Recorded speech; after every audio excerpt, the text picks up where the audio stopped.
I've been working on a bunch of rings lately, and I wanted a really small, sharp parting tool.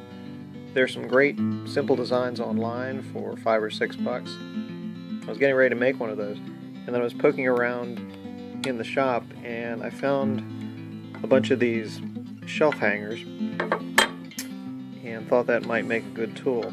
So this one came without any paint on it. It's only about $2 from the hardware store. And with the grinder, I ground off the end, made a nice point, and then just put it on a piece of pine. And it's been absolutely fantastic. It's got a nice grip. It's easy to control. Super sharp. And it's been really impressive.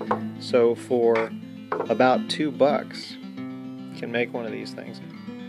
This was, of course, on the back, just like the white one. So just pop that off.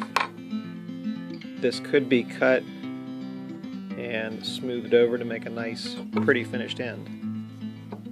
And these are just a couple bolts in the junk drawer. And it's working really well. Compared to the parting tool I was using before, it's a whole lot smaller. Makes cuts really cleanly. As far as the size on these guys, the one I was using is about 3.5, 3.3, 3.5 millimeters. And the new guy, about 1.5. Big difference. Side note about digital calipers, if you use these things around fluorescent lights, you're going to get some weird numbers. I found that if you're closer than about a foot to a fluorescent bulb, they go a little strange. Right now we're getting clean readings, but if I bring this fluorescent light over,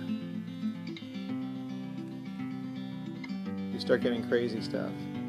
This is just a light with a fluorescent bulb, and the numbers go crazy. So keep that in mind if you're doing close measurements.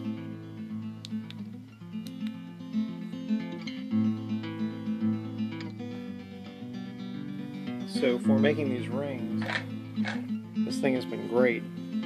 These are a lot of fun to make. Using pieces of corian and oak and cherry, you can get some really cool results. By cutting these things off with a real sharp parting tool makes it a lot more enjoyable.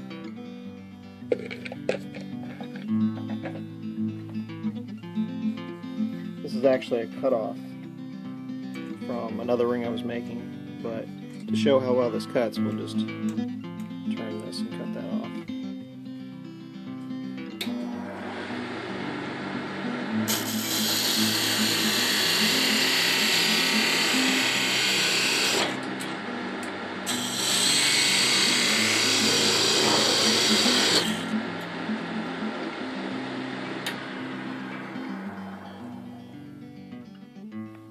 Quick, easy parting tool for about $2, maybe $3 if you buy the bolts, and any scrap of wood that you have laying around. This was the 8-inch one. Thanks for taking a look.